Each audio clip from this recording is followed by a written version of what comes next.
नमस्कार, मैं हूं अनुराधा प्रसाद और आप देख रहे हैं न्यूज़ 24 की स्पेशल सीरीज भारत एक सोच।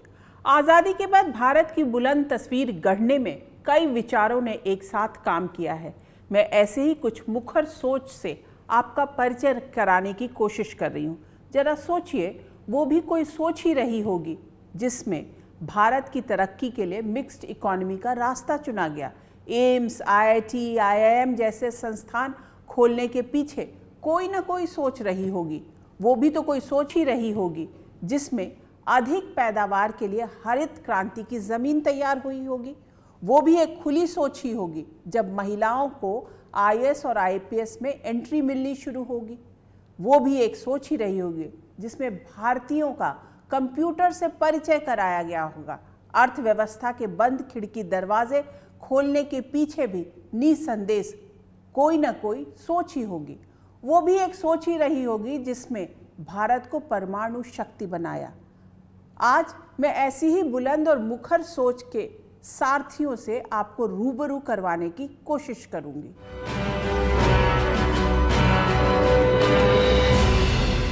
जब भारत आज़ाद हुआ था तब एक ओर बंटवारे का दर्द था, दूसरी ओर अनगिनत समस्याएं। उस समय देश की आबादी करीब 34 करोड़ के आसपास थी, जिसमें तकरीबन 80% लोग गरीबी रेखा के नीचे जिंदगी बसर कर रहे थे। 100 में से सिर्फ 20 लोग ही मुश्किल से साक्षर यानी कुछ पढ़ लिख सकते थे। एक आदमी की सालाना कमाई 250 रुपये से भी कम थी, यानी मुश्किल से 20-25 रुपया महीना।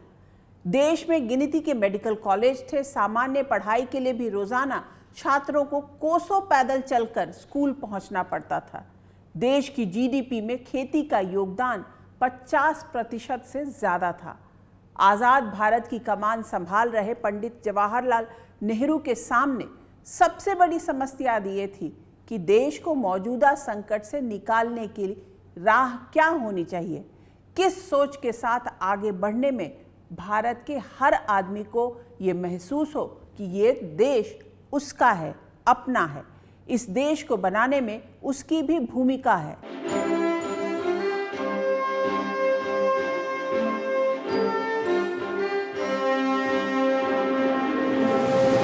तब के देश के प्रधानमंत्री पंडित नेहरू के सामने सबसे बड़ा सवाल यही था कि आजाद भारत की अर्थव्यवस्था की दिशा क्या हो। अर्थव्यवस्था का आधार सरकार नियंत्रित हो या बाजार नियंत्रित। उस समय दुनिया इन्हीं दो धाराओं में बटी हुई थी। एक तरफ अमेरिका और यूरोप का मॉडल था तो दूसरी तरफ सोवियत संघ का। ऐसे में पंडित नेहरू ने बीच का रास्ता निकाला। भारत को मिश्रित अर्थव्यवस्था का दर्शन दिया, जिसमें सरकार का भी रोल था और निजी उद्योग धंधों का भी। उस दौर में पंडित नेहरू की आर्थिक सोच को आगे बढ़ाने में जो लोग उनके साथ खड़े थे, उनमें जॉन मथाई और सीडी देशमुख जैसे लोग भी थे, जो उनकी कैबिनेट में वित्त मंत्री भी बने। योजना आयोग जैसी संस्था के जरिए भारत की तरक्की का फॉर्मूला खोजा जाने लगा। इसी तरह अर्थशास्त्री पीसी महालनोबिस ने भारत के तरक्की के लिए नया मॉडल आगे बढ़ाने में अहम किरदार निभाया। ये उस दौर की चुनौतियों को देखते हुए एक ऐसी सोच थी जिसमें भारत के हर क्षेत्र में बदलाव की बुलंद कहानी तैयार की जा सके। पंचवर्षीय योजना के जरिए तरक्की की बुनियाद रखी गई। कृषि और उद्योग दोनों के साथ साथ आगे बढ़ाने का रास्ता निकाला गया। सार्वजनिक क्षेत्र का खाका आत्मनिर्भर आर्थिक विकास के साधन के तौर पर विकसित किया गया। इसके पीछे सोच थी कि आजाद भारत के आखिरी छोर तक तरक्की और बदलाव की बयार को पहुंचाना। ऐसे में पहली पंचवर्षीय योजना में सिर्फ 5 PSUs की नींव रखी गई, जिन्हें पंडित नेहरू ने आधुनिक भारत का मंदिर कहा। सरकारी कंपनियां खोलने की मुहिम ने तूफानी रफ्तार पकड़ी दूसरी पंचवर्षीय योजना के बाद। इसमें इंडस्ट्रियल पॉलिसी रेजोल्यूशन ऑफ 1956 ने भी अहम किरदार निभाया। उसके बाद सरकारी पूंजी से बड़े बड़े कारखाने और नए नए संस्थान खुलने लगे। अब सरकार का पूरा जोर भारी उद्योग, स्टील, तेल, गैस, बैंकिंग और बीमा जैसे सेक्टर पर रहा। इसी नीति पर आगे बढ़ते हुए दुर्गापुर, बोकारो, राउरकेला, भिलाई जैसे औद्योगिक शहर खड़े हुए। सिंचाई और बिजली के क्षेत्र में बड़े बदलाव के लिए भाखड़ा नंगल, दामोदर घाटी, हीराकुंड, काकरापारा, गंगापुर, तुंगभद्रा नदी घाटी जैसी परियोजनाएं शुरू हुईं। आजादी के बाद हिंदुस्तान की तरक्की में सरकारी कंपनियां झंडा बरदार की भूमिका में थी। आजादी के पहले ही देश के भीतर इस बात पर मंथन शुरू हो चुका था कि बगैर वर्ल्ड क्लास एजुकेशनल इंस्टीट्यूशंस के भारत की तरक्की संभव नहीं। वो साल 1945 का था। टाटा ग्रुप से जुड़े एक कारोबारी थे सर अर्देशिर दलाल। उनकी सोच थी कि भविष्य में भारत की तरक्की बहुत हद तक पूंजी यानी कैपिटल से ज़्यादा टेक्नोलॉजी पर निर्भर करेगी। इस सोच के और भी पैरोकार थे। उस दौर में वाइसरॉय की एग्जीक्यूटिव काउंसिल में एक सदस्य हुआ करते थे सरदार जोगिंदर सिंह। उन्होंने एक कमेटी का गठन किया जिसका मकसद था भारत में हायर टेक्निकल इंस्टीट्यूशंस की स्थापना करना। 22 सदस्यों वाली इस कमेटी की अध्यक्षता थी नलिनी रंजन सरकार। तब पश्चिम बंगाल के मुख्यमंत्री की कुर्सी पर थे प्रोफेसर डॉक्टर बीसी रॉय। उनके एक करीबी हुआ करते थे हुमायूं कबीर। वो शिक्षाविद, कवि, उपन्यासकार के साथ साथ राजनेता भी थे। कहा जाता है कि हुमायूं कबीर ने ही बीसी रॉय को बेहतर इंजीनियर्स तैयार करने वाली संस्थान खोलने के लिए राजी किया था। बंगाल के खड़गपुर में देश का पहला आईआईटी खुला। हाई टेक्निकल इंस्टीट्यूशंस के जरिए भारत की तरक्की की सोच के साथ 15 सितंबर 1956 को संसद से Indian institute of technology Kharagpur act पास हुआ। उसके बाद देश के भीतर वर्ल्ड क्लास इंजीनियर्स पैदा करने के लिए नए आईआईटीज खुलने का सिलसिला शुरू हो गया। इसी तरह एम्स और आईआईएम खुलने के पीछे भी कई सोच एक साथ काम कर रहे थे। एम्स भारत के लिए सिर्फ एक अस्पताल नहीं, किसी गंभीर बीमारी से जूझ रहे शख्स की जिंदगी के लिए भरोसे का दूसरा नाम है। तो बिजनेस लीडर्स तैयार करने में आईआईएम का कोई जवाब नहीं।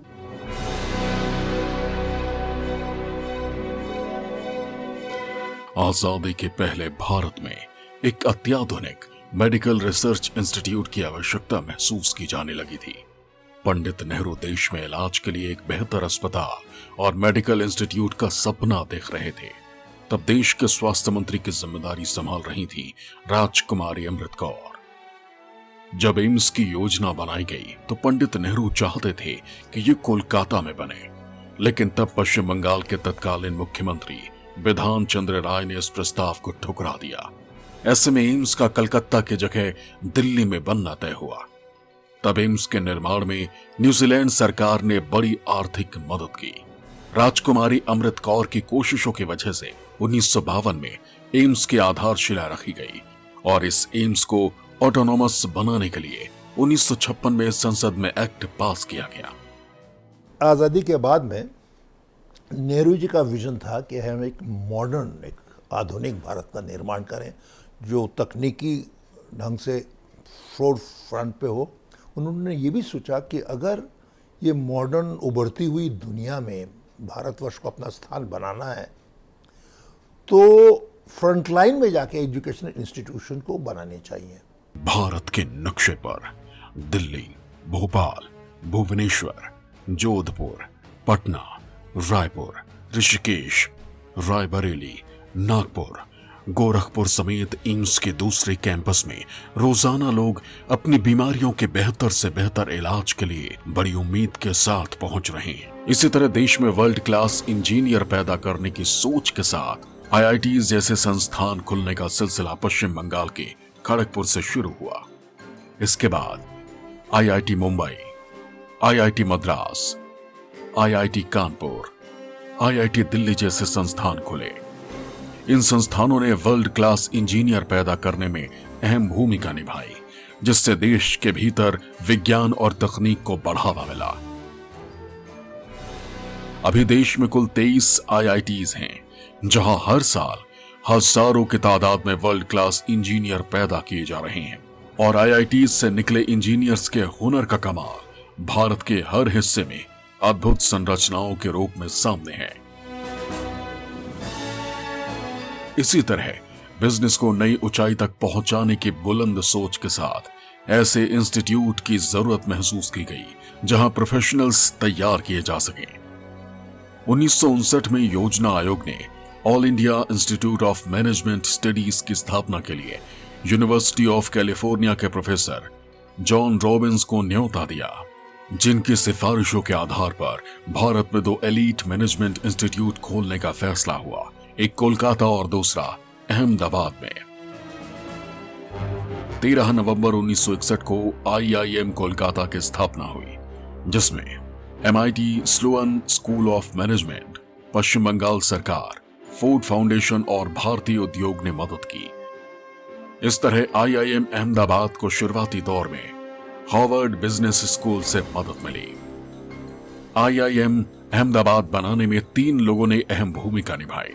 इसमें से एक थे परमाणु वैज्ञानिक विक्रम साराभाई, दूसरे कारोबारी कस्तूर भाई लाल भाई और तीसरे तब के गुजरात के मुख्यमंत्री जीवराज मेहता। पिछले 75 वर्षों में भारत की बुलंद तस्वीर तैयार करने में IITs और IIM जैसे संस्थानों की बड़ी भूमिका रही है। अगर भारत पिछले 75 वर्षों में आज विज्ञान, तकनीक, इंजीनियरिंग और कारोबारी तरक्की के क्षेत्र में इतना तेजी से आगे बढ़ा है, तो इसमें बड़ा योगदान आजादी के बाद world class professional educational institutes को भी जाता है। इसी सिलसिले में अपने देश की 2 महिलाओं का जिक्र करना जरूरी है, जिन्होंने अपने दौर की बंदिशों को तोड़ते हुए IAS और IPS जैसी मुश्किल समझे जाने वाली सर्विस में लड़कियों के लिए खिड़की दरवाजे खोले। पहले बात अन्ना राजम की, जो साल 1951 में सभी पुरानी धारणाओं को तोड़ते हुए देश की पहली महिला IAS बनी। उस दौर में इस बड़ी नौकरी के लिए महिलाओं को अनफिट समझा जाता था। इसी तरह साल 1972 में IPS की ट्रेनिंग लेने वाले 80 अफसरों में से इकलौती लड़की थी किरण बेदी। ये भी एक बुलंद सोच थी कि पुरुषों के वर्चस्व वाली नौकरियों में महिलाएं पीछे क्यों रहें। अन्ना राजम और किरण बेदी ने भारत की बेटियों को सिविल सर्विसेज यानी बड़ा अफसर बनने की राह दिखाई। इस बीच एक और सोच का जिक्र करना बहुत ही ज़रूरी है, वो है लाल बहादुर शास्त्री की सोच, जिन्होंने अपनी काबिलियत से एक साथ 2 जंग में जीत हासिल की। पहली भूख के खिलाफ, दूसरी सरहद पर दुश्मनों के खिलाफ। इन दोनों ही मोर्चों पर इंदिरा गांधी भी पूरी व्यवहारिक सोच के साथ आगे बढ़ी। देश की कमान संभालते ही लाल बहादुर शास्त्री ने अपना इरादा साफ कर दिया। उनकी प्राथमिकता सूची में जय जवान यानी सरहद की सुरक्षा और जय किसान यानी खाद्य सुरक्षा दोनों ऊपर आ गए। वैसे तो उन्नत बीजों के जरिए पैदावार बढ़ाने की कोशिशें पंडित नेहरू के दौर में ही शुरू हो चुकी थी, पर 1960 के दशक में अनाज के उत्पादन में कमी ने भयंकर समस्या खड़ी कर दी। इस बीच मॉनसून की चाल बिगड़ने की वजह से देश में खाने के अनाज की भारी कमी हो गई, जिससे देश के कई हिस्सों में अनाज के लिए लूटपाट जैसे हालात बन गए। ऐसे में भारत में खेती की तस्वीर बदलने के लिए चौतरफा रणनीति पर काम शुरू हुआ, जिससे अर्थशास्त्री न्यू एग्रीकल्चरल स्ट्रेटजी यानी हरित क्रांति का नाम देते हैं। इसमें अधिक पैदावार के लिए उन्नत बीजों का प्रयोग, रासायनिक खादों का इस्तेमाल, पौधों का संरक्षण, बहुफसली खेतों को बढ़ावा, सिंचाई सुविधाओं का विकास, आधुनिक कृषि यंत्रों का इस्तेमाल। हरित क्रांति का नतीजा ये निकला कि भारत खाने के अनाज के मामले में आत्मनिर्भर बन गया।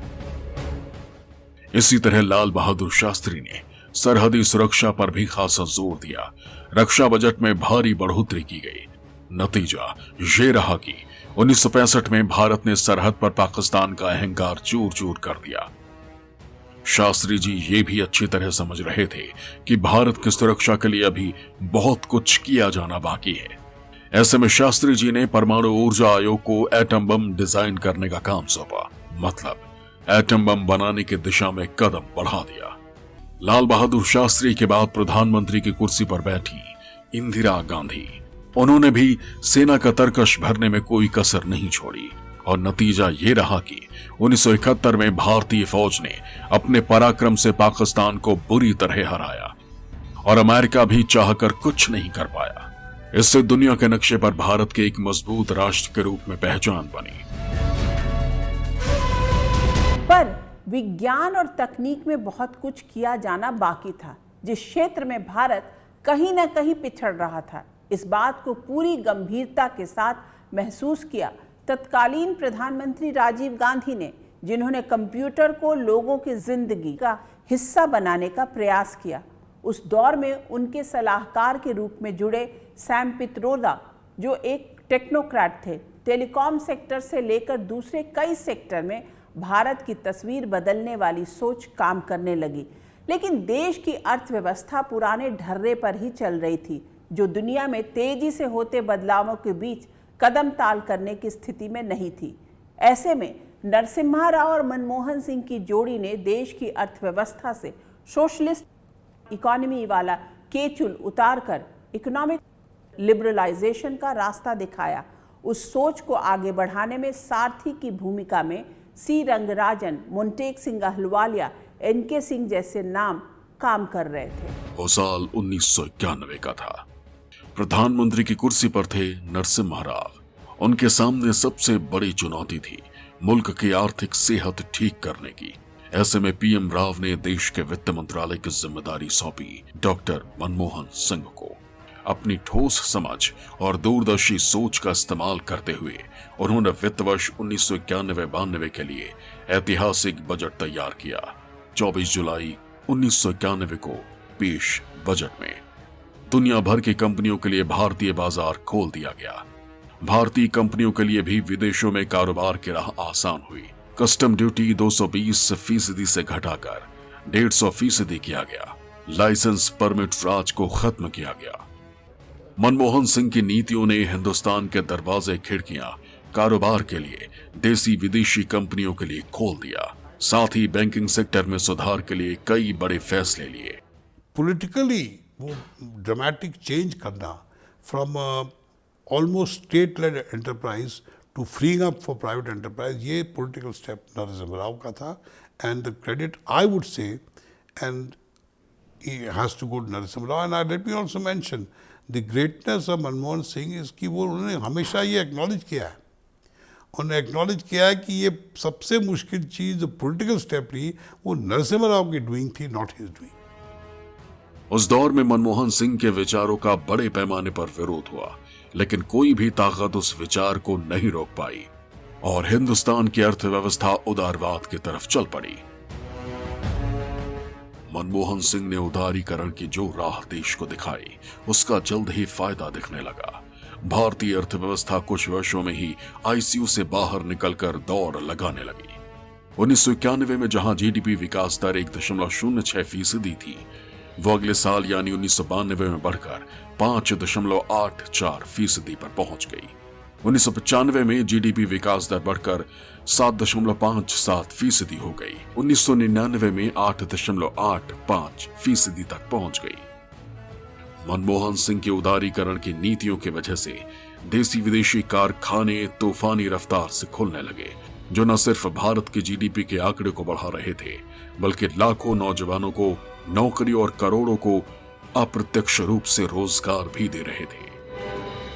अगर पिछले 3 दशकों में भारत की तस्वीर पूरी तरह से बदली है, भारतीय टैलेंट सिलिकॉन वैली से सिडनी तक छाया हुआ है, तो उसमें उदारीकरण की सोच का बड़ा योगदान रहा है।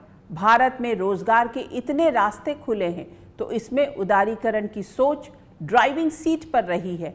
इसी तरह अटल बिहारी वाजपेयी की सोच में केंद्र में सबको साथ लेकर चलने की भावना कूट कूट कर भरी थी।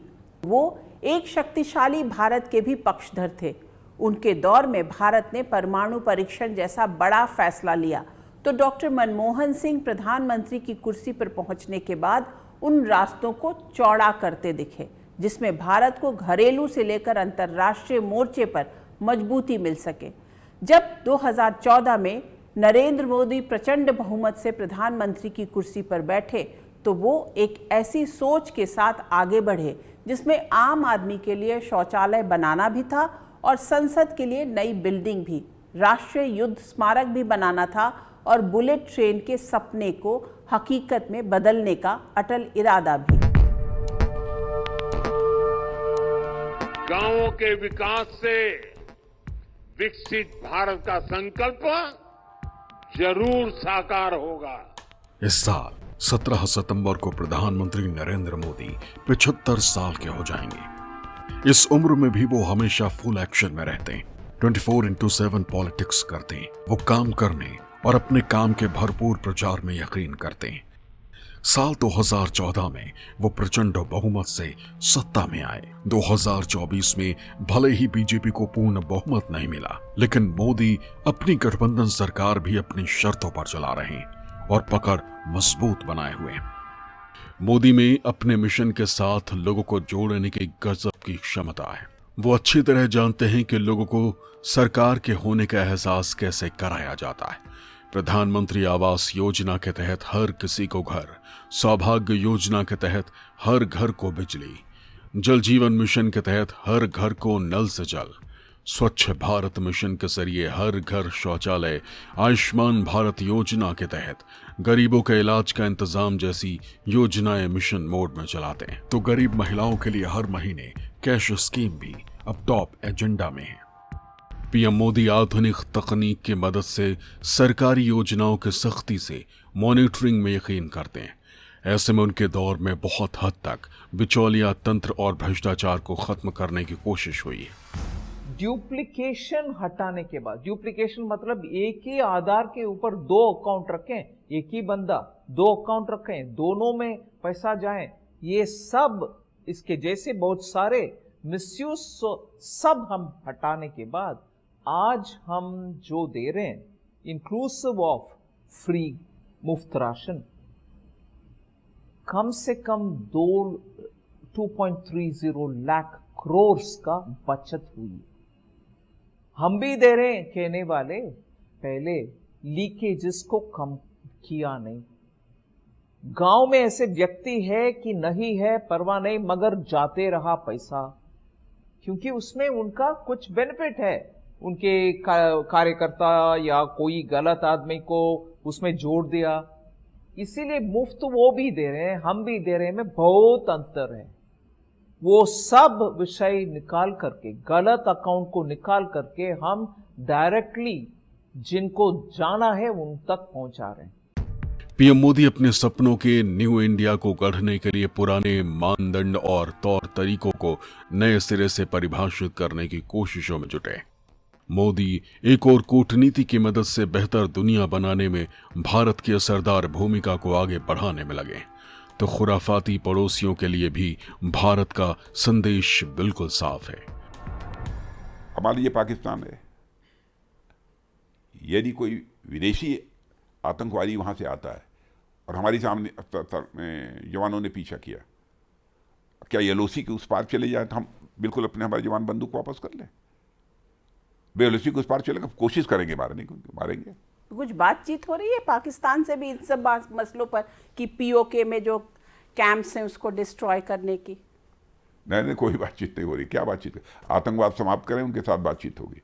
और आपने देखा होगा उन्हीं के एक मिनिस्टर फवाद हुसैन ने, जो फॉरेन मिनिस्टर थे, उन्होंने कहा था पाकिस्तान के सरकार के कहने पर आतंकवादियों ने वहाँ पर सुरक्षा कर्मियों की भारत में जाकर पुलवामा और उरी में जो है वहाँ पर उनका हत्या की थी, उनके ऊपर अटैक किया था, स्वीकार किया है। पाकिस्तान की गवर्नमेंट कंट्राडिक्ट करे तो हम क्या कहें? आप आते रहोगे, हम हाथ पर जो है मक्खन जमा कर रखेंगे? हम भी सख्ती से निपटना जानते हैं। नरेंद्र मोदी जिस सोच के साथ न्यू इंडिया को गढ़ने की बात करते हैं, उसे राजनीति अपने चश्मे से देखती है और देश का आम आदमी अपने तरीके से। कोई भी सोच कालजयी नहीं होती। देश काल परिस्थितियों के मुताबिक उसमें बदलाव होते रहते हैं। जरा सोचिए, कि अगर आज़ादी के बाद एम्स जैसे संस्थान नहीं खुले होते तो आज देश में स्वास्थ्य सेवाओं की हालत क्या होती? अगर आईआईटी या आईआईएम जैसे संस्थान नहीं खुले होते तो क्या होता? अगर लोगों की भूख को मिटाने के लिए हरित क्रांति की सोच को जमीन पर नहीं उतारा गया होता तो क्या होता? अगर भारत को परमाणु शक्ति संपन्न बनाने के साथ साथ देश की कार्य संस्कृति में कंप्यूटर लाने की सोच फली फूली नहीं होती तो क्या होता? अगर लिबरलाइजेशन, प्राइवेटाइजेशन और ग्लोबलाइजेशन की सोच को नहीं अपनाया गया होता तो आज भारत की तस्वीर क्या होती? देश की कमान चाहे जिसके भी हाथों में रही, तत्कालीन परिस्थितियों के हिसाब से उसके इर्द गिर्द सोच का वैसा ही इकोसिस्टम बना जो भारत निर्माण में एक व्यवहारिक सारथी की भूमिका को निभाता रहा है। आज के इस एपिसोड में बस इतना ही। आपसे फिर मुलाकात होगी कुछ ऐसी ही सोच के ताने बाने के साथ। तब तक के लिए मुझे दीजिए इजाज़त। निष्पक्ष खबर, सटीक विश्लेषण और अपने हक से जुड़े मुद्दों के लिए आप देखते रहिए न्यूज़ 24। नमस्कार।